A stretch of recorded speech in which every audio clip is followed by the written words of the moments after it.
Hello, viewers and listeners. This is Joe Grabowski, the Vice President for Evangelization and Mission here at the Society of G.K. Chesterton and one of the hosts of Uncommon Sense.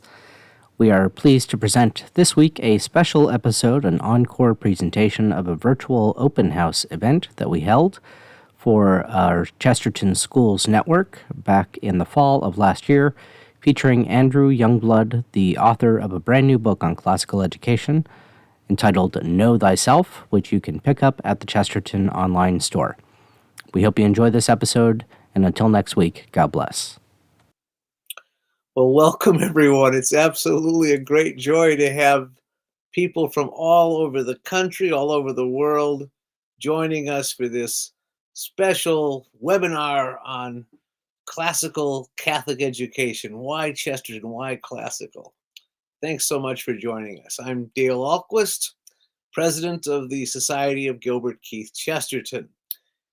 We are so grateful for the amazing showing we've had from our local society members around the country, from parents and founders of schools that are getting developed around the country, both brand new schools that haven't started yet, folks interested in starting schools, prospective parents, influencers, as we call them.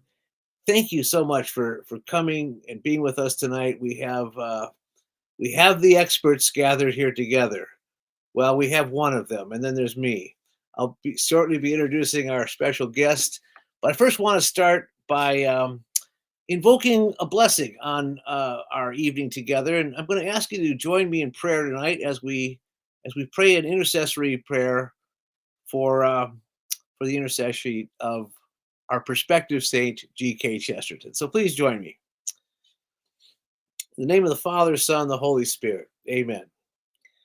God our Father, you filled the life of your servant, Gilbert Keith Chesterton, with a sense of wonder and joy, and gave him a faith which was the foundation of his ceaseless work, a charity towards all men, particularly his opponents, and a hope which sprang from his lifelong gratitude for the gift of human life.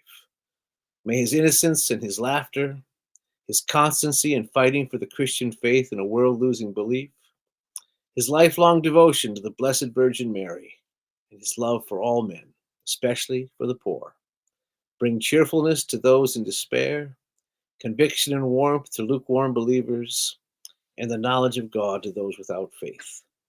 We beg you to grant the favors we ask through his intercession, so that his holiness may be recognized by all, and the church may proclaim him blessed. We ask this through Christ our Lord. Amen. In the name of the Father, Son, and the Holy Spirit. How do you get someone to be canonized? You ask for his prayers, and then he answers them. And we continue to grow a cultus of devotion to G.K. Chesterton as it just continues to grow and grow all around the world. Thank you for joining me in our wonderful devotion to the big fat guy who smokes cigars, who will be a saint someday in the Catholic Church.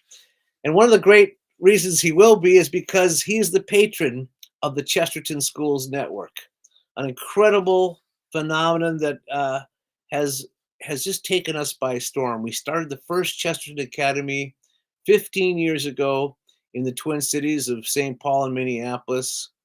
And the second school started not until 2014.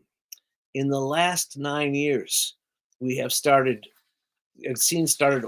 55 schools in addition to the original schools, so that there are now 56 schools in the U.S., Canada, and then those three wonderful transatlantic schools in Italy, Iraq, and Sierra Leone. There are 14 schools in the pipeline to open up next year. We will have just one shy of 70 schools next fall. And the interest continues to grow. It's an astonishing phenomenon, and we are here to help explain what Catholic classical education is. And who better to help us than our special guest tonight? Please welcome Andrew Youngblood. Andrew, Great to have you. It's great to be with you, Dale. We used to work together, on an informal basis. Tonight, we have this very formal relationship, putting on this very formal podcast, wearing our ties and everything.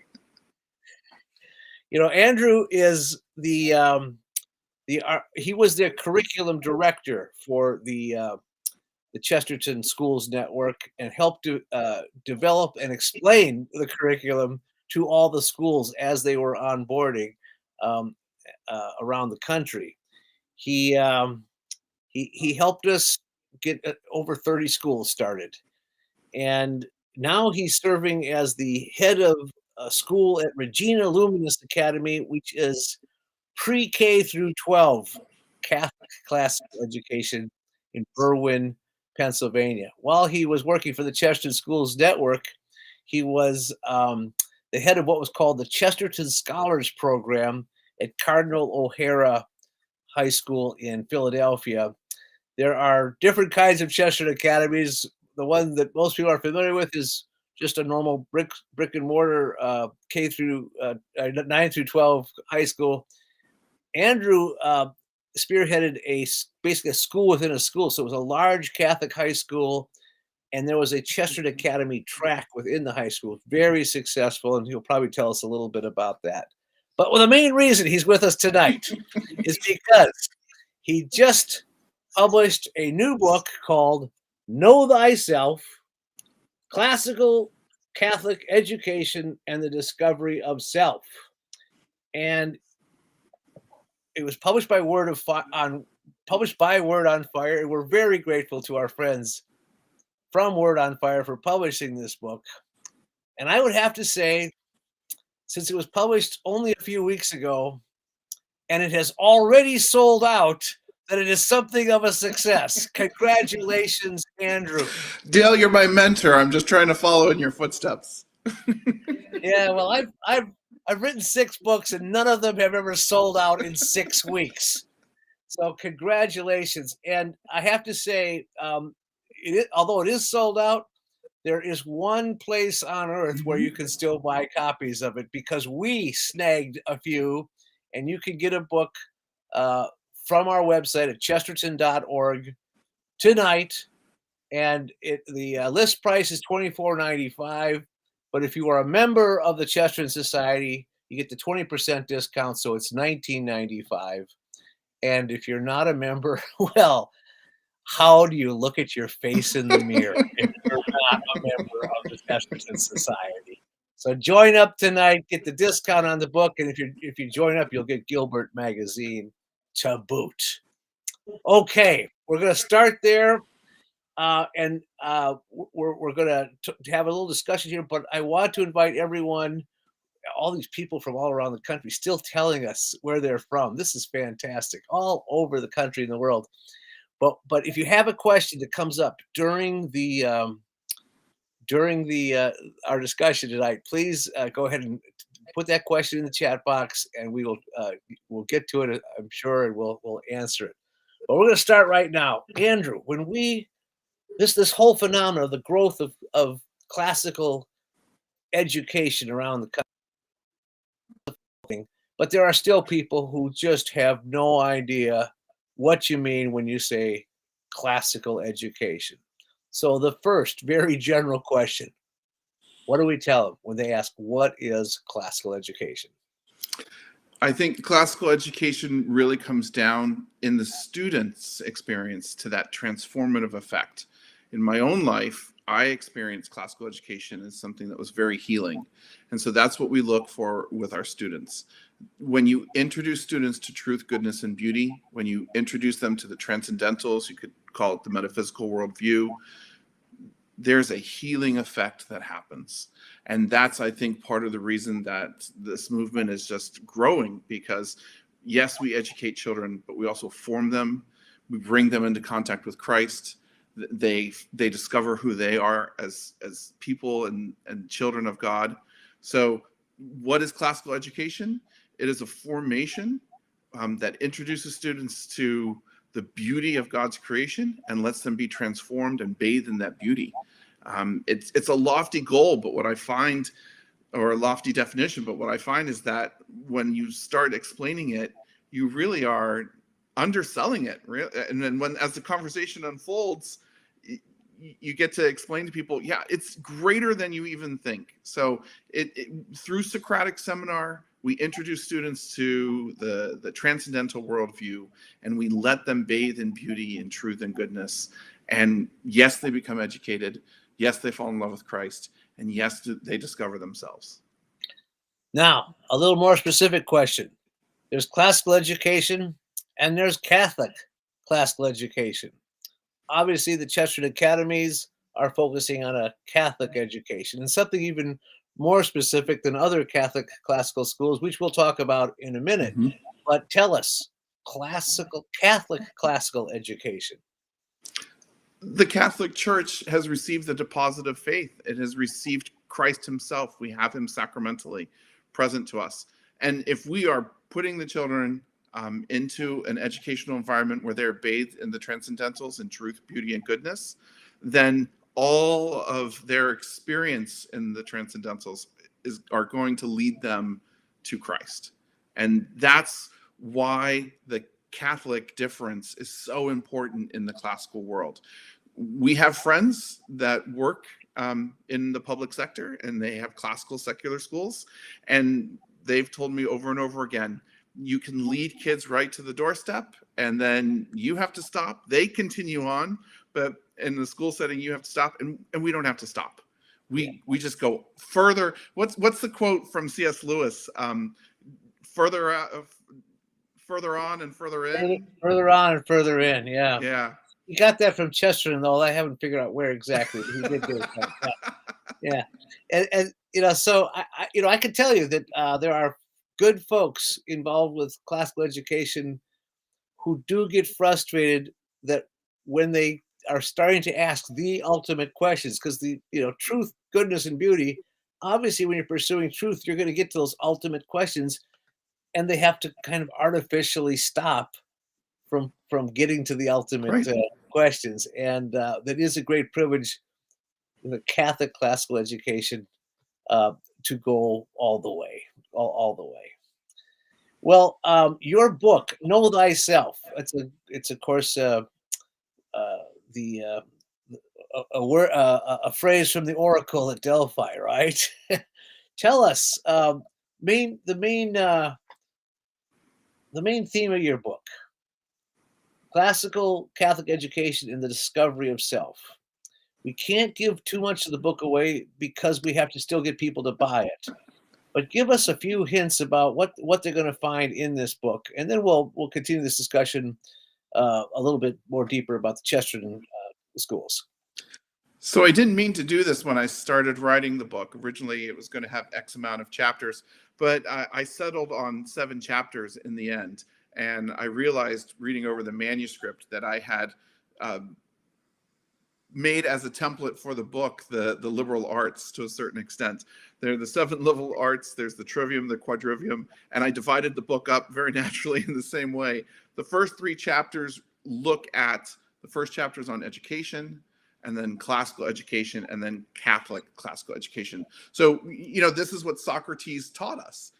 You have to look for the essence of the thing. What is it, right? So going all the way down to what makes this. And so that's what I try and do with the discussion on education. What is classical education versus, let's say, Common Core or secular education? And then what's the Catholic difference? So really exploring what the thing is. And then the next 4, just like the quadrivium, give an example of what happens in the classical classroom. That's actually difficult to say. Classical classroom. And I think people have heard the terms trivium and quadrivium, and you explain them very nicely and clearly in the book. And I think that's a great piece of education for anyone interested in what a classical education is, because those terms get thrown out. Which brings up an interesting question. Sometimes one of the resistances to classical education is that because there are terms that people don't recognize or understand immediately, that it's some sort of an elitist thing. That's too highfalutin, too above the common knowledge of the common man, and that we're trying to create this elite Gnostic, you know, inner circle stuff. How do we respond to that criticism or even that inquiry? Well, I mean, we do it to ourselves, Dale. Look, we have these big bookcases behind us. We're in our ties and sweater vests, so we do have that academic persona that kind of drips off of us, right? But that really was one of the main purposes of the book. I think the classical movement has really grown beyond just a niche movement. This is not something for a few. So many people are interested in this. So many people are seeing the value of classical education that I really feel that it's time to take classical education and go, prime time. So many people are interested in looking at it. And in order to do that, to be effective, we need to have a way to communicate what classical education is, what we experience in the classroom every day, and make it very accessible. So one of the things that I do in the book is provide very small chapters, and some of them give a history of education, some of them talk about pedagogy, some of them explore specific thing that happens in the classroom. But one of the things that I really love the most about the book is that each chapter has a personal testimony from teachers, from students. There are many students who give voice in the book, get a voice in the book, headmasters. So it's not just me talking about classical education, it's also the experience of people who have been through classical education and how it has transformed them. If there's one blot, one blemish on your book, Andrew, it's the fact that I wrote the foreword to it. Well, we'll have to agree to disagree. Yeah, but if there's one saving grace in my foreword, it's that I did quote G.K. Chesterton. And in fact, it's a Chesterton quote that there's a couple. In fact, I quoted Chesterton more than once. Let's just admit it. But in a sense, Chesterton answers the question that I just asked about this hesitation about the sense that there's some elitist aspect to classical education. Chesterton himself says the perfectly classical can be understood by anybody. And then he says the tastes of the man in the street are classical. And of course, he's right, as usual. The tastes of the man in the street are classical. It is the new ideas that are the elite ideas, because it's only the few that have come up with the newest ideas, and they, in a sense, create a separation from the common man. And what classical education is, it's a restoration of the common man's education. And it's getting back to common sense and to the thing that can be understood by anybody. And I think that's one of the reasons for the great growth of classical education. And I think also, as you said, I just want to re-emphasize what you said. We're past the point now where we're just a niche. Mm-hmm. Now there's enough interest in this movement that we are something that has to be reckoned with. Now we've been big enough to ignore, but now we're too big to ignore.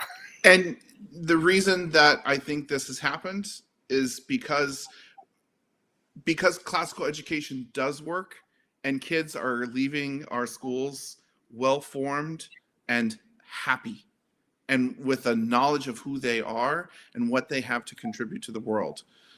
And that, I think, is the big difference. Ultimately, what everyone wants is for their children to be happy, and maybe they know it, maybe they don't know it, but that happiness is going to come through the encounter with truth, with the encounter with the truth. And once that has happened, and you have graduate after graduate going out into the world with confidence, with a sense of purpose and mission, fully aware of the world around them, and yet consciously choosing to be for Christ and in Christ, it sells itself. Yeah, amen, amen. I think when people come to our schools, they sense the joy when they walk through the hallways, and when they see the results of the kids that walk off the stage with their diplomas, they see that joy spreading. Chesterton says the whole goal of education could not be anything else than making the human family happy. Making the human family happy. Yeah. And we know in today's world, there's a lot of depression, a lot of unhappiness, and it's because people are not seeking truth, goodness, and beauty. So I hope, well, if you have a question, please enter a question into the chat box, and we are here to deal with those. One thing I'd like to talk a little bit about, Andrew, is specifically beauty. We can always talk about truth and goodness as well, but beauty. One of the things that we do at Chesterton Academy is a great emphasis on the arts. As Dostoevsky says, beauty will save the world. And as G.K. Chesterton says, beauty is unanswerable. We teach truth and goodness. We teach logic, rhetoric, so that we can have a good argument. But we teach beauty because you can't argue with beauty. And so that's why we have it's one of the things that really is distinctive about the Chesterton Academy model, is that there's this very strong emphasis on arts to go along with the philosophy and theology that we teach. And that philosophy and theology is in the arts that we teach. It transfers right over into it. So we teach studio art, drawing and painting. We teach music, and we teach drama, as what my wife calls the most Christian of all the arts, dying to yourself and becoming this other person that the authors created for you to be. This is something else I think we've seen as a distinctive difference in the Chesterton Academy model, even to other classical models around there, is this really high emphasis on the arts. And at the Chesterton Academies, they do it so well. And I think that has a lot to do with your initial inspiration for the academies and your wonderful wife, Laura, who's just amazing at communicating the importance of the fine arts. You said at the beginning, we've worked together for a long time. And I said it many times when I was the director of curriculum and instruction. When you created the Chesterton curriculum, you placed the fine arts at the center. And as long as I was the director of curriculum and instruction, it was going to remain there. It's so important for them to have that experience of beauty.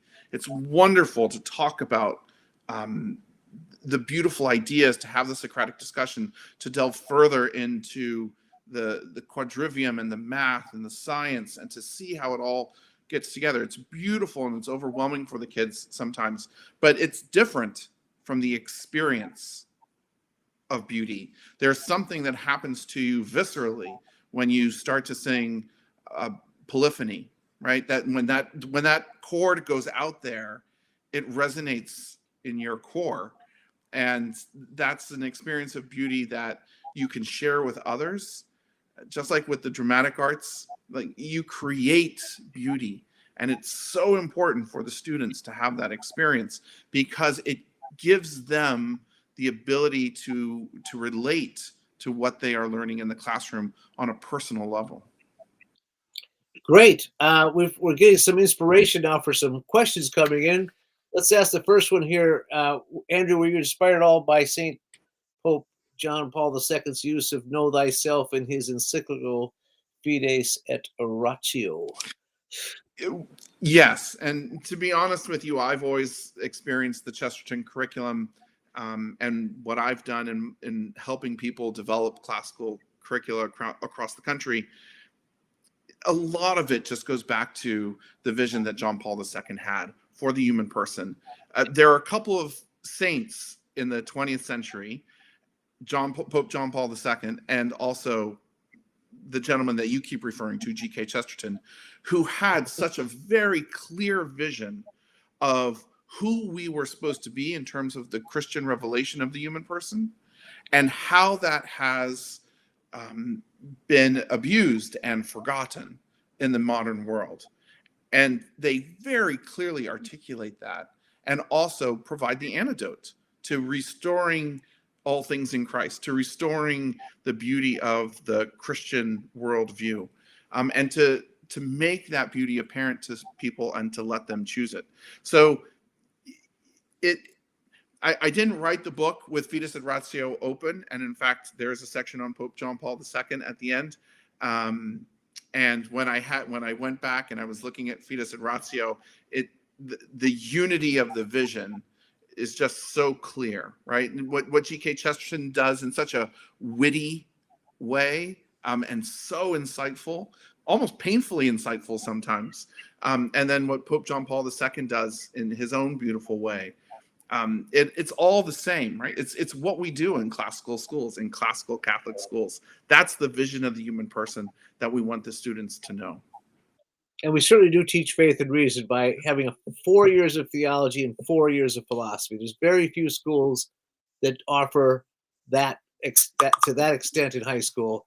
4 years of each of those. That's faith and that's reason. But the question came up. Is the emphasis on arts? There's faith, reason. What about sports? Is there a role for sports in classical education? We can both answer this one, but you start. Yeah, I mean, classical education is an education of the whole person. So sports fits very nicely into that. And if you're looking back at the classical world, you'll see the importance that they put on the physical development of the person. And I think that's really one of the beauties of classical education, right? We don't compartmentalize the person. It's all available to us. It's all there. So the problem with modern education is not that it thinks too highly, it thinks too little of the human person, right? Like it just looks at us as, well, what kind of job are you going to have? And that's not what we do in classical education. We want to develop the whole person. Ultimately, we want the kids to be able to see themselves reflected in the eyes of Christ. And when I was writing the book, the editor kept saying, "Explain this. What do you mean?" And I mean it really literally, right? Like when we come into contact with Christ, when we see the beauty of Christ, when we are drawn towards that, and we are drawn towards that intimate relationship with him, then we see ourselves reflected in his eyes. And we see ourselves as loved in a way that no one could ever explain or express to us. And it changes us. And that's why it's the discovery of self. Know thyself, right? Yeah. See yourself as I think loved. the other answer to the sports question is that there is a great role for sports, and all of our Chesterton academies have well-developed sports programs. But we also know how to put sports in its proper perspective, which, of course, everything's out of proportion in the world today with sports. At Chesterton Academy, sports is not a religion. It is actually a game, and the purpose of the game is to have fun. It's very important that we emphasize that, and I think we've seen that to great success, even though we've had championship teams at some of our schools. Now, there, a couple questions come up, Andrew. I think we have to be able to answer this one. And even though I asked you that, I threw out the big fat question at the beginning: what is classical education? People are looking for the elevator speech answer to the question. So let's each take a crack at it, shall we? But you go first. I would say through Socratic Seminar, we bring the students into contact with the transcendentals and allow that to transform them and heal them as they discover themselves through the encounter with Christ. Good. I would say an elevator speech, and what I do is try to get in front of the door so that people can't get out. That's cheating. That gives you more time. Well, yeah, but it is. It's essential. But I would say that classical education is an emphasis on truth, goodness, and beauty that informs everything that we teach, and that is integrated so that everything we teach is connected to everything else we teach. It is the complete contrary to the modern approach to education, which is the separation of everything from everything else. That would be my quick elevator speech. It was really good because you put in integrated, which is essential, and I forgot that one in mine. So okay. Okay, we've had some other questions come up. Let's see, there's some really good questions here. One was, is classical education for students of all academic achievement levels? How do you respond to parents coming in that are concerned about this? So this is what's beautiful about classical education. It's naturally differentiated. So Dale, you stop me if I start to get too pedagogical and teachery, right? But so when you are teaching a class of ninth graders, you have students of varying levels. There's nothing that says just because they were born in one calendar year that they're going to be at the same place developmentally. And as teachers, we know that they aren't. So you have a wide variety of abilities. So in education, one of the things that you want to do is make sure that it's differentiated, meaning that you are helping different students meet different needs at the same time. Classical education does that simultaneously. Socratic Seminar does it beautifully. And we have seen through what you mentioned, the use of philosophy, introducing philosophy and helping students develop a meta-awareness about the educational and learning process, that students have made tremendous growth year over year. So stop me if this isn't that interesting, Dale, but one of the ways that we've been able to measure this, and when I started at the program at Cardinal O'Hara, we give the PSAT. So every year we would give the PSAT. And in my second year at O'Hara, on the second PSAT, we had about 10% of the school was in my program. So there were 250 freshmen. I had about 20, 22, 24 in the class. So statistically, I should have one in the top 25. I had 4 in the top 10. And so the administration immediately came to me and said, well, how do you have such growth? We had students doing 250 points better on the SAT. We had 4 of them, which is akin to 4 years of academic growth. And this is the beautiful point, and this answers your question. One of those students was a high achieving student to begin with. 2 of those students were middle of the road students to begin with. And one of them was someone who was in desperate need of remediation. But they also had 4 years of academic growth. So these are kids in the same classroom doing the same content and all getting fed what they need. And modern education strives for this. And we do this very naturally and easily. Yeah, I want to affirm that in our experience with Chesterton Academy in the Twin Cities, that we've had students who would be considered middling students who become very high achieving because of the classical curriculum. They are so much more interested in learning that they are doing it in a very natural way and not artificial at all. It's not about trying to do better on a test. They just become better thinkers and they start doing better on a test.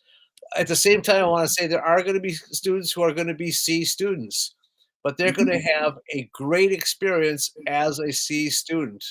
They may not have the intellectual gifts of some of their peers, but they still strive hard and they benefit from the experience and they come out much better prepared for life because they're better thinkers as a result of it. So I think we definitely have seen that experience at our schools. So someone says, this is a good question. So is the Socratic Seminar the sine qua non of classical education? How do you teach advanced physics or calculus in a Socratic seminar? And I know the answer to this one, but I want to hear yours first, Andrew. Yeah, so it's not that it's the sine qua non. It is really more about the transcendental approach. What's beautiful about Socratic Seminar is that you allow the students to enter into this journey of education and to own it. And that's part of the reason why it's so differentiated, right? Because everyone is participating from where they are and they're progressing from where they are. And I think that it works really well in calculus and in math and in science. And I think we need to make sure that in the conversation, we don't let people pigeonhole liberal arts into humanities, right? So the 2 of the liberal arts, geometry and math, and then another liberal arts, astronomy, is representative of science. So what we call STEM today is integral to a liberal classical education. And in fact, if you went into Plato's Academy, the first academia, over the door was written, "Let no one ignorant of geometry enter here." So it just shows you how integral this is to the classical experience. So Socratic is not what's important. I think it's really the approach to the human person and the goal of education that's important. I just think Socratic Seminar is a very, very useful tool for being able to accomplish that goal. And one of the things that it does, if you introduce Socratic Seminar into your math and science classes, it allows them to understand not just the functionality of math, but the beauty, and Dale, as you so rightly said earlier, the integration right? So there is a geometry to music, there's a math to music, there's a science to history. So all of these things speak to each other, and we need to keep education integrated. Right.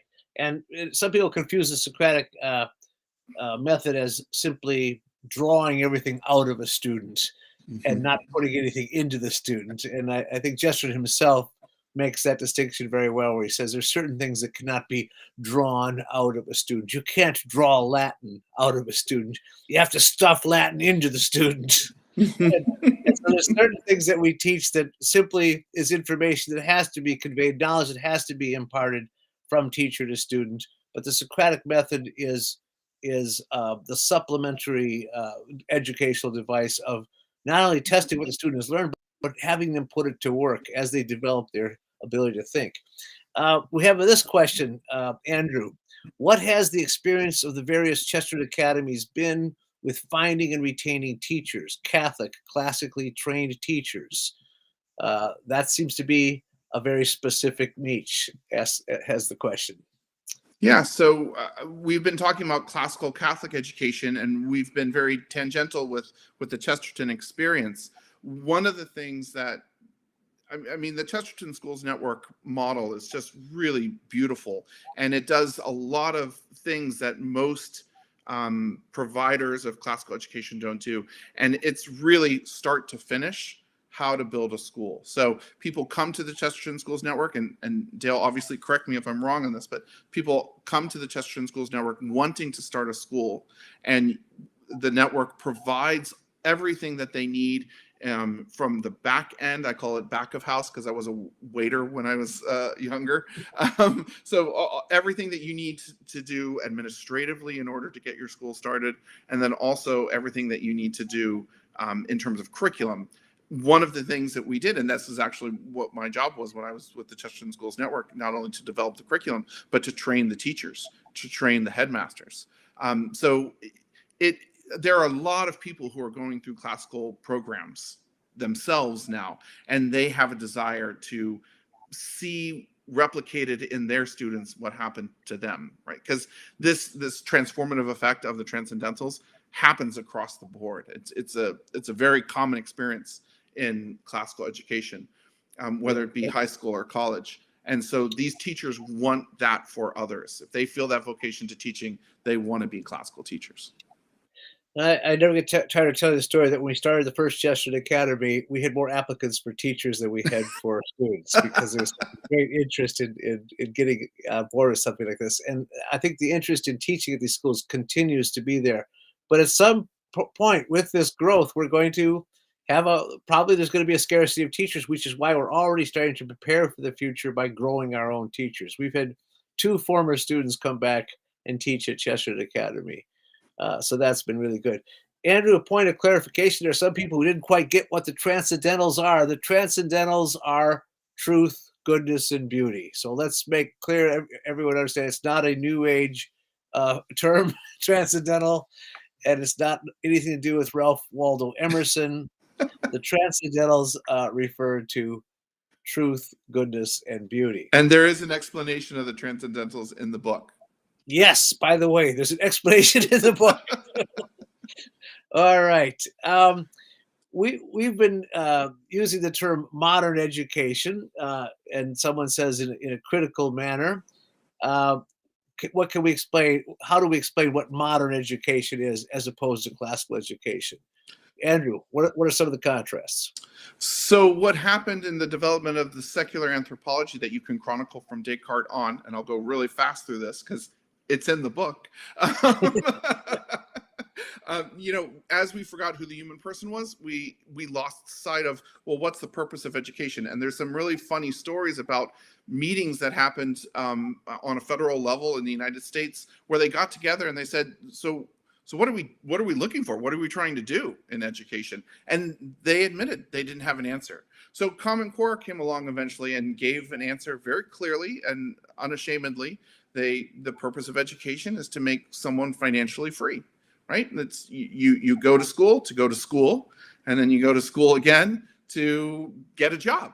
And the purpose of the job is to get the money. So The education is related to the money, and there's nothing wrong with financial freedom, right? That's great. We just refuse to limit ourselves to solely financial freedom when we educate a child. Yeah, and this brings up an interesting point too. A question that's come up.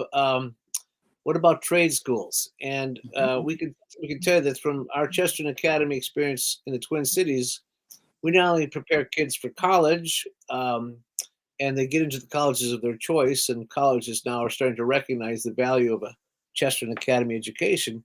But a lot of them go into trade school or into an apprenticeship so they can start learning a trade right away coming out of high school.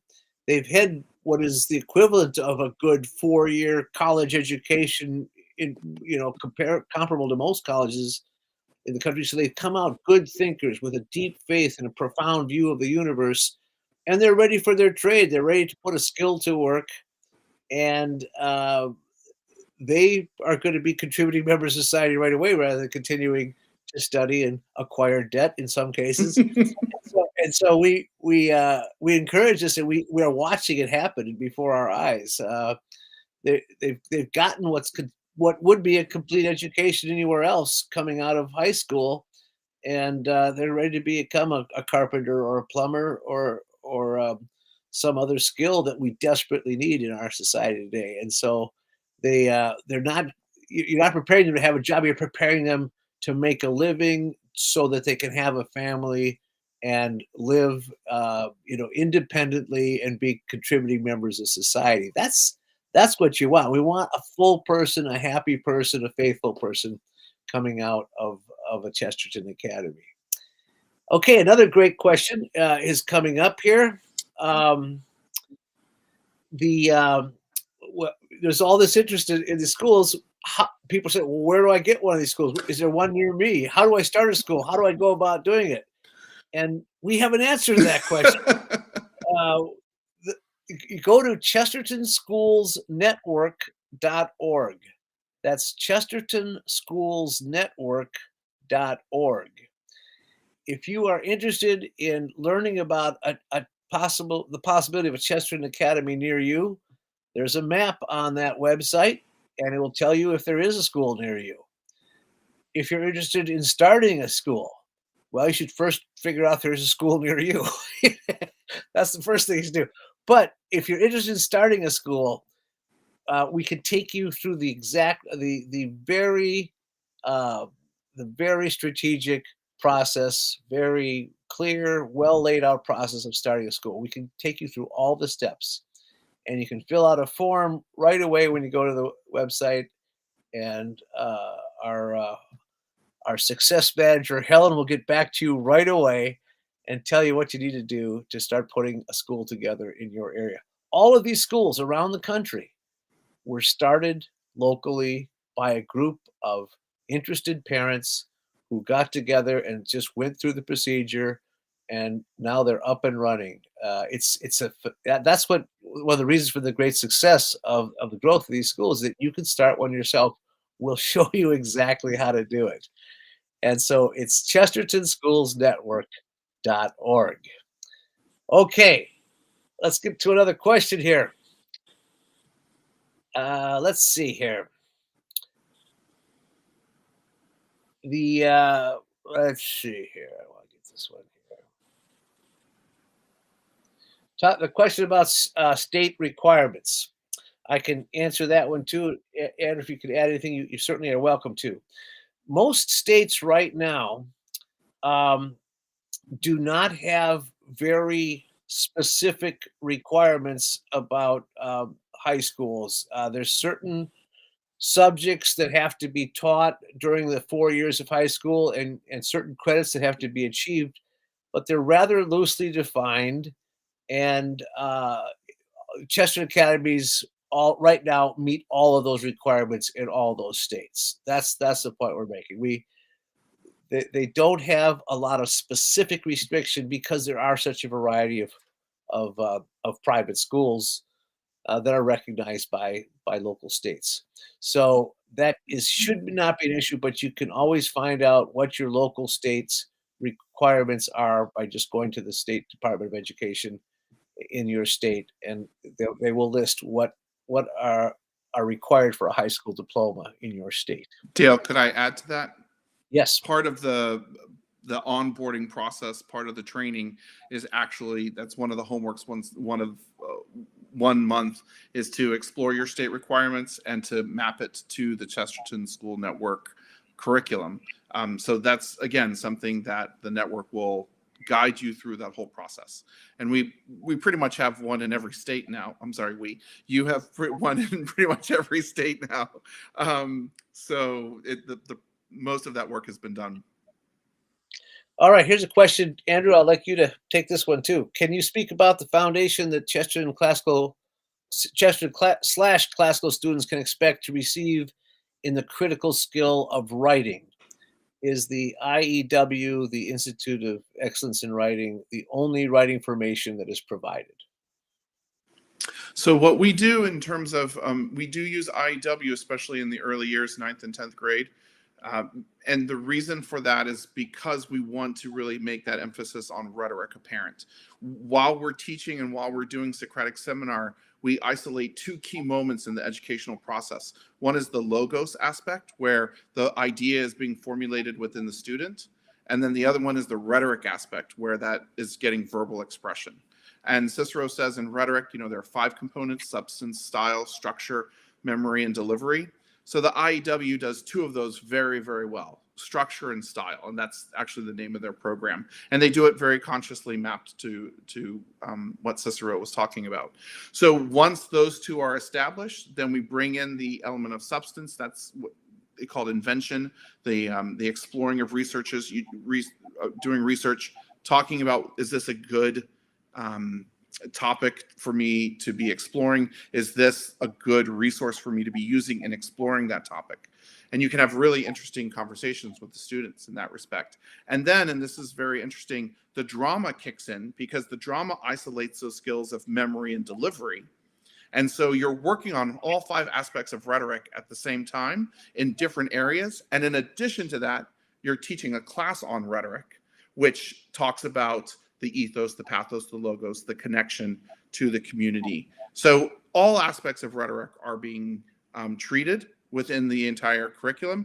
And at the same time, that is being connected to the logos aspect of education as well. And as a very respected writer I know said, in this case, Joseph Pierce, good writers are good readers. Because of our very well laid out and rigorous reading program, our students naturally are going to be better writers, because the way you learn writing is from reading good authors. And of course, Chesterton is a master essayist, so he's going to help people write essays as well. So here's a question, Andrew, a nice softball. Is your book good for someone who knows nothing about classical education yet, or is something that they should read? Is there something they should read first to prep them? Well, so this was the issue. A lot of the books on classical education needed another book before the book in order to explain what was happening in the book. And so that's what I wrote. I tried to write the first book. So this is the book that eases you into the conversation. And at the end of the book, there's a lot of resources about further reading, further discussion. There's some beautiful works on classical education that require a little bit more philosophical training and background. But the whole purpose of this book was to be accessible to anyone, including students. I really had students in mind while I was writing this, so that they can understand the education that they are receiving in a classical environment. Good. Yeah, it's a great introductory book. Okay, here's someone asked, is there an online option for Chesterton Academy? Yes, there is. There is one of the Chesterton Academies that is exclusively an online school, and you can get a link to that at our webpage at ChestertonSchoolsNetwork.com. And the name of the school is St. Isidore. Mm-hmm. Who was a farmer, and the school's up in Canada, but they have a program for American students as well. All right. Someone asked how much Chesterton is included in the curriculum.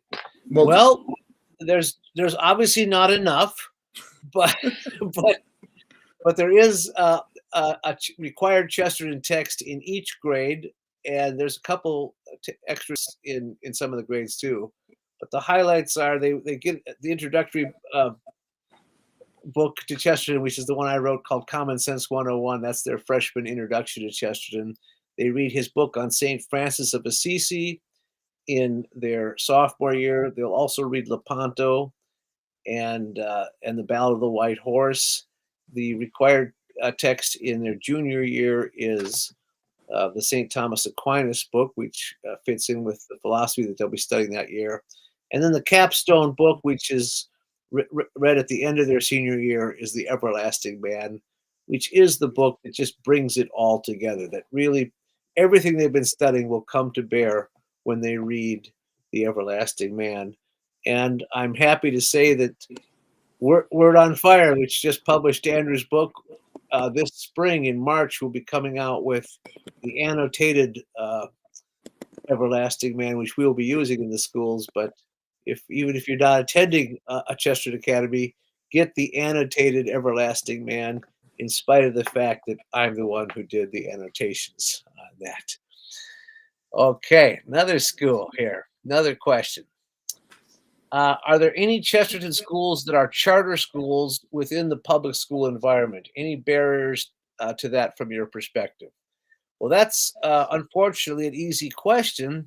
There are none that are charter schools or in the public school environment because of the fact that we openly and integratedly teach the Catholic faith, which we're not allowed to do in a public school setting, even if it's a charter school setting. So no, these have to be private schools, and they, because of the way things are working still in our country, there are no public school options for a Chesterton Academy. However, in a growing number of states, there is our school voucher programs being introduced, and this is a way that people can afford a Chesterton Academy education with public school money. You just have to find out if it's available in your state or not. At the same time, I also want to point out one of the founding principles of the Chesterton Academy is that we keep the tuition as low as possible. Our motto is Cultura Vitae, culture of life. We are a family and pro-family, pro-life school, and that means we cannot price it out of existence for families. And so that's a founding principle that we keep the school affordable. All right. Yes, we were talking about Chesterton's biography of St. Thomas Aquinas. All right. Another question here. Yes, somebody asked, are St. Thomas Aquinas, is that taught at Chesterton Academy? Yes, we read right from the Summa Theologica. Dale, can I give you a small anecdote? Yes, please. We had a family relocating back to the United States. They were living in Japan, and the dad came over, and yes, we do read St. Thomas Aquinas throughout the curriculum in both philosophy and theology class. And the day that he came to visit our classroom, the students very spontaneously started speaking in the structure of the Summa. So I just threw, at the beginning of class, I just threw out a question and I said, let's discuss this. And they just started immediately saying, well, objection number 1, objection number 2, objection number 3. And then one of the students came in and said, but I respond that. And they just built it beautifully, and I did nothing. That was all them. And we got out of the classroom, and the father who was visiting, he just looked at me and said, who are you people? Why? How does this exist? I'm like, sign me up immediately. So it was a really fun experience that they not only read Thomas, but they really started to live St. Thomas. Beautiful. A question has come up, Andrew. People who come from public school settings and start at a Chesterton Academy, you've probably seen this in your school. It probably when you're at Cardinal O'Hara. We've seen it at our school too. Can you address it a little bit, your own experience, and I'll tell you about ours. So I envision the experience of classical education, the 4 years, all the different classes speaking together, as the best dinner conversation you've ever had. Right. So, yeah, you might come in 15 minutes late. You might be half an hour late for that conversation. It doesn't mean that you shouldn't join the conversation. Right. So, yes, there's going to be a little bit more onboarding that needs to happen. And I'm thinking of one particular student right now. She entered our program in 10th grade, and she came from just they relocated because they were just in such a difficult situation where they were. They decided to move states and start all over. And she came to the school with just a lot of hurt and in need of a lot of healing.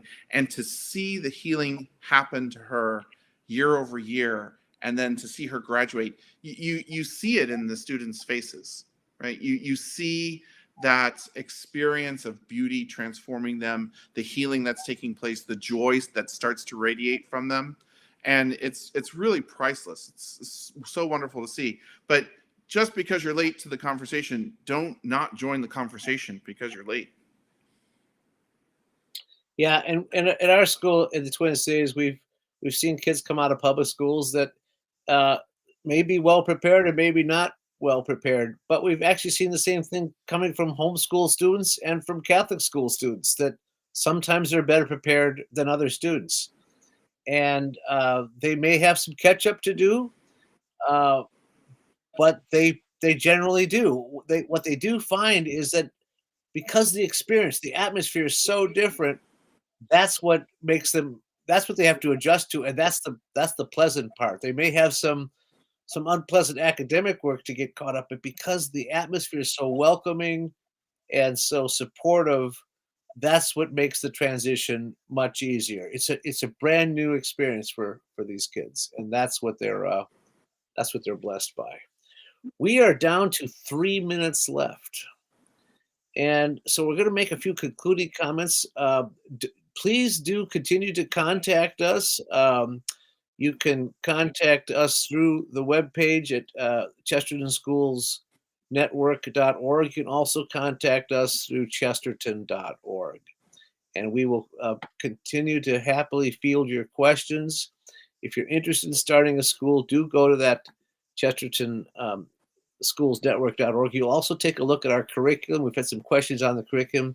That will show what the curriculum is for the schools, and you can learn more about it that way. But I guess I want to give you a little chance to put a cap on it, Andrew, and then we'll sign off here, okay? Well, this is a Chesterton virtual open house, and I just want to say my experience working with Chesterton, my experience with the teachers, the students, the growth of the network, my experience running a Chesterton program at Cardinal O'Hara, it just is. There's nothing better. It's a very easy choice. If you're thinking about it at all, you need to try it. And if my book can help in any way to help you understand the beauty of classical education, that's great. But really, one of the best ways is just to go into the classroom, right? Go in for a tour and sit in on the what happens in the classroom, and you will be amazed. I'm seeing in the chat a lot of the adults saying, when's the adult education program starting? When can I get this? And you're right to say it. It's beautiful. It's amazing. Well, I want to just add as a way of closing here, there's a crisis in our country today, crisis of education. Everyone knows it. This is the solution to the crisis right here, and it's being done at a grassroots level, and that's the most exciting thing. There's no way we can change anything unless it starts locally. There are no top-down solutions. This is part of a way we can take the fundamental problem and challenge of educating our children into our own hands and do it in the best possible way, backed up by history and backed up by the church. We want education, says Chester, is truth in the state of transmission. We have to pass the truth to the next generation. This is how we do it, and I'm thrilled to be part of it. And I'm thrilled to have colleagues like Andrew Youngblood. Thank you for your great work. Thank you for writing that book. Thank you for making me part of it. But God bless you in all your efforts, Andrew, and I look forward to working with you in the future. Dale, I hear you guys are coming to the Philadelphia area next year, so everyone's coming over for dinner. That's right. Our Chesterton conference is in Philadelphia the last week of July in 2024. Everybody should come. Everybody. More on that later. We'll see you soon. God bless you, everyone.